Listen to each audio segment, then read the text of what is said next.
warahmatullahi wabarakatuh. Kami dari Universitas PGRI Banyuwangi dari Prodi Bimbingan dan Konseling Angkatan 2020. Saya Nilai Rahman sebagai presentator. Saya Rizpika Nabila Wadra sebagai presentator. Saya di sini akan mempresentasikan hasil kerja kelompok kami tentang kepribadian, kebudayaan, dan emosi. Sini saya akan menjelaskan pengertian kebudayaan. Kebudayaan terdiri dari segala sesuatu yang dipelajari dari pola-pola perilaku yang normatif, mencakup segala cara atau pola berpikir, merasakan dan bertindak karena manusia itu lahir dari hasil interaksi dengan lingkungannya. Nah, di setiap daerah memiliki kebudayaan yang berbeda-beda.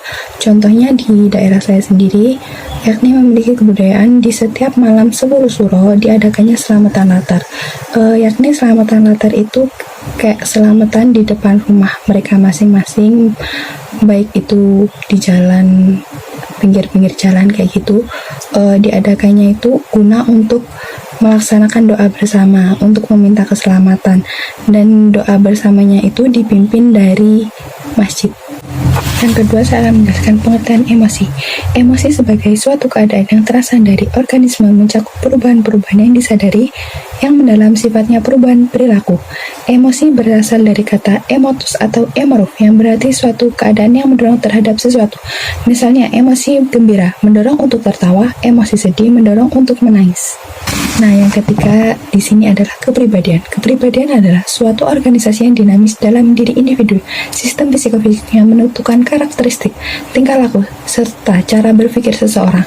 Nah, contohnya, anak yang memiliki kepribadian introvert, mereka cenderung tertutup dan sulit untuk bersosialisasi dengan lingkungan sekitarnya. Berbeda lagi dengan anak yang memiliki kepribadian ekstrovert, cenderung terbuka. Mereka sangat mudah untuk melakukan interaksi dengan lingkungan sekitarnya. Nah, jadi kepribadian itu dapat diartikan sebagai ciri-ciri yang menonjol terhadap individu masing-masing. Di sini saya akan menjelaskan tentang unsur-unsur budaya, fungsi budaya, dan ciri-ciri budaya. Yang pertama, unsur-unsur budaya. 1. Sistem normal yang memungkinkan kerjasama antar anggota masyarakat di dalam upaya menguasai alam sekelilingnya. 2. Organisasi ekonomi. Yang ketiga, alat-alat dan lembaga petugas pendidik. Perlu diingatkan bahwa keluarga merupakan lembaga pendidikan utama. Yang keempat, organisasi sebagai kekuatan. Yang kedua yakni fungsi-fungsi budaya. Yang pertama, batas. Budaya berperan sebagai penentu batas-batas, yang artinya budaya menciptakan perbedaan atau membuat unik suatu kelompok masyarakat dan membedakannya dengan kelompok masyarakat lainnya. Yang kedua, yakni identitas. Budaya memberikan identitas kepada anggota organisasinya. Yang ketiga, komitmen. Budaya memfasilitasi lahirnya terhadap suatu yang lebih besar daripada kepentingan individu. Yang keempat, stabilitas. Budaya meningkatkan kemantapan sistem sosial, pembentukan sikap dan perilaku. Budaya bertindak sebagai mekanisme pembuatan makna serta kendali yang menentukan membentuk sikap perilaku individu. Yang ketiga yakni ciri-ciri budaya. Yang pertama, budaya bawaan yang dipelajari. Yang kedua, budaya dapat disampaikan dari orang ke orang, dari kelompok ke kelompok, dari generasi ke generasi. Yang ketiga, budaya berdasarkan simbol. Maksud dari budaya berdasarkan simbol ini yakni konsep-konsep yang telah diwariskan simbolik sebagai komunikasi manusia dan mengenalkan budaya dan mempelajari budaya yang telah diwariskan. Yakni budaya bersifat dinamis, yakni suatu sistem yang harus berubah sepanjang waktu. Yang kelima, budaya bersifat selektif, mempresentasikan pola-pola perilaku pengalaman manusia yang jumlahnya terbatas. Yang keenam, berbagai unsur budaya yang saling berkaitan. Selanjutnya yaitu jenis-jenis kepribadian. Jenis-jenis kepribadian dibagi menjadi 4. Yang pertama adalah sanguinis, phlegmatis, korelis, dan juga melankolis. Yang pertama adalah sanguinis. Sanguinis itu adalah jenis kepribadian merupakan individu yang optimis dan selalu bersemangat. Jadi sanguinis ini identik pada ekstrovert. Jenis kepribadian yang ekstrovert. Contoh seperti apa? Seseorang yang sifat yang suka bergaul, ceria, tertawa, dan juga suka bersosialisasi. Nah, yang selanjutnya yaitu jenis kepribadian koleris. Nah, jenis kepribadian koleris ini yaitu kepribadian yang cerdas dan selalu mengedepankan logika.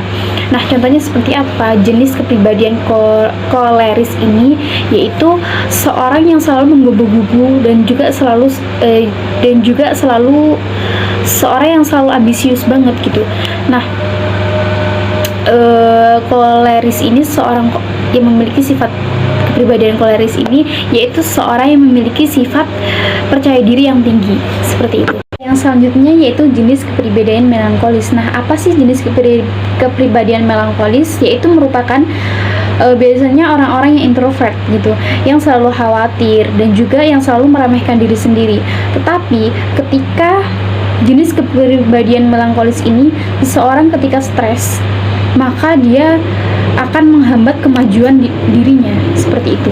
Selanjutnya yaitu faktor-faktor fungsi dan macam ekspresi pada anak.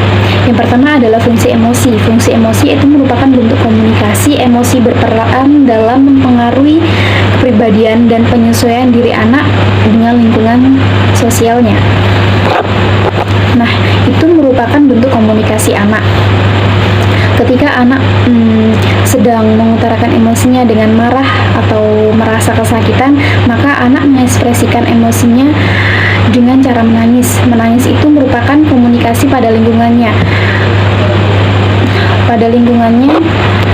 Pada saat dia belum bisa mengutarakan perasaannya dengan bahasa yang verbal. Nah, apa saja sih ekspresi emosi pada anak?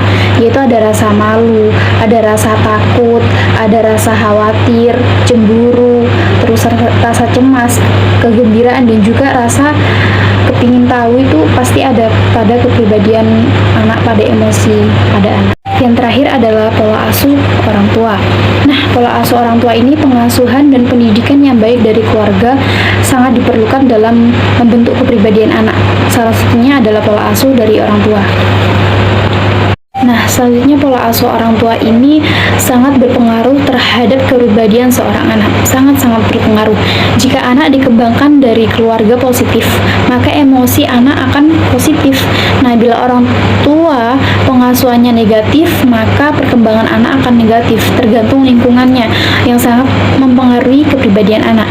Nah, juga anak akan menunjukkan ekspresi pelampiasan amarah orang tua di setiap mereka dalam keadaan emosi.